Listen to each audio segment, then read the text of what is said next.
ایک ایسا شہر جو ہزاروں سال سے ریت میں سویا ہوا تھا، ایک ایسی خاتون حکمران جس نے طاقت کے کھیل میں وہ مقام لیا جو آج بھی لوگوں کو حیران کرتا ہے، ایک ایسا عبادت خانہ جو کبھی شان کی علامت تھا پھر اچانک غائب ہو گیا، اور پھر ایک ایسی ممی جس نے دنیا کے ماہرین کو نئی سوچ دینے پر مجبور کر دیا۔ یہ کہانی ہے ہیٹشپسٹ کی، وہ شخصیت جسے تاریخ نے بار بار چھپایا، بلایا اور پھر خود وقت نے اسے دوبارہ سامنے لا کھڑا کیا۔ آج ہم اس کے گمشدہ عبادت خانے کے راز کھولیں گے اور اس کی غائب ہوئی ممی کا اصل سچ بھی دیکھیں گے۔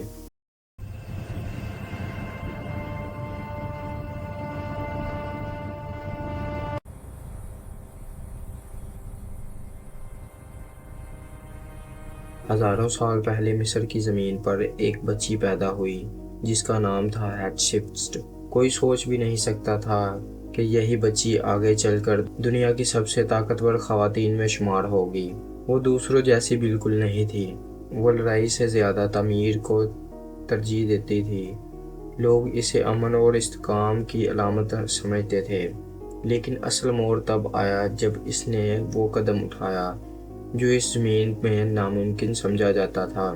اس نے خود کو سربراہ کے طور پر پیش کیا، ایک ایسے عہدے پر جہاں ہمیشہ مرد بیٹھتے تھے۔ یہ وہ لمحہ تھا جس نے اسے تاریخ کا مرکز بھی بنا دیا اور کئی لوگوں کے لیے خطرہ بھی۔ اپنے دور میں ہیٹشپسٹ نے بے شمار عمارتیں، راستے اور عظیم ڈھانچے بنوائے، لیکن ان سب میں سب سے حیران کن مقام تھا۔ یہ وہ مقام پہاڑ کے درمیان تراشا گیا تھا، 3 بڑے تریش سفید پتھر کے ستون اور ایسی ترتیب جو آج بھی دیکھنے والوں کو حیران کر دیتی ہے۔ لیکن کہانی میں ایک اور راز بھی تھا، ایک اور عبادت خانہ جس کے بارے میں بہت کم لوگ جانتے تھے۔ یہ مقام نیل کے مشرقی کنارے پر تھا، بڑا شاہی اور ہیٹشپسٹ کے اقتدار کی بنیادی علامت۔ یہ وہ جگہ تھی جہاں صاف بتاتی تھی کہ وہ صرف حکمران نہیں، مکمل اختیار رکھنے والی شخصیت تھی۔ یہی وجہ تھی کہ آنے والے نقشہ سازوں کو یہ جگہ پسند نہیں آئی۔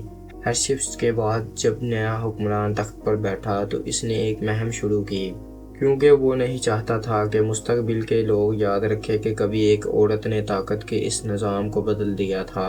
اس مہم کے بعد اس کے مجسمے توڑے گئے، اس کا نام دیواروں سے کوچ دیا گیا، اس کی بنائی ہوئی عمارتوں کو نقصان پہنچایا گیا۔ اسی دوران اس کا ایک عبادت خانہ مکمل طور پر تاریخ سے غائب ہو گیا۔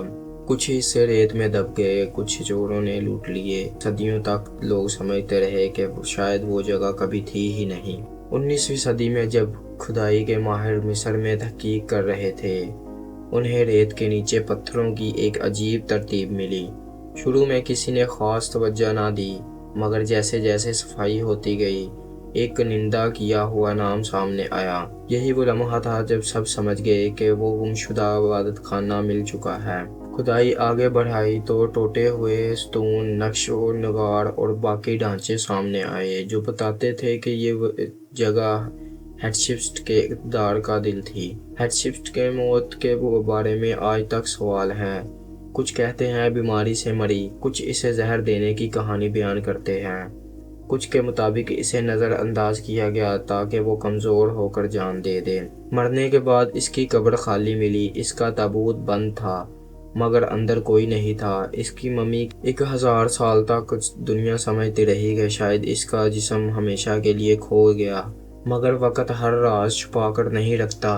سال 2007 میں ایک کم معروف قبر میں ایک ممی ملی۔ پہلی نظر میں عام لگتی تھی مگر کچھ چیزیں مختلف تھیں، جیسے ہاتھ شاہی انداز سے رکھا ہوا، جسمانی ساخت خاص خاندان جیسی، اور پاس ایک لکڑی کا چھوٹا باکس سے ملا ہوا دانت نکالا گیا اور ممی کے جبڑے میں ایک خالی جگہ میں یہ دانت بالکل فٹ بیٹھ گیا۔ یہ اتفاق نہیں تھا، پھر ڈی این اے ٹیسٹ نے سب واضح کر دیا۔ وہ شخصیت جسے زمانے نے مٹا دیا تھا وہ پھر دنیا کے سامنے کھڑی تھی۔ لوگ اس کی تعمیراتی صلاحیت، حکومت اور نرم قیادت کو مثال کے طور پر پیش کرتے ہیں۔ اس کے مقامات میں ہر سال لاکھوں لوگ آتے ہیں۔ اس کا گمشدہ عبادت خانہ اور دوبارہ ملی ہوئی ممی ہمیں ایک سادہ سبق دیتی ہے۔ وقت سچ کو چھپا کر نہیں رکھتا، چاہے انسان کتنی بھی کوشش کرے۔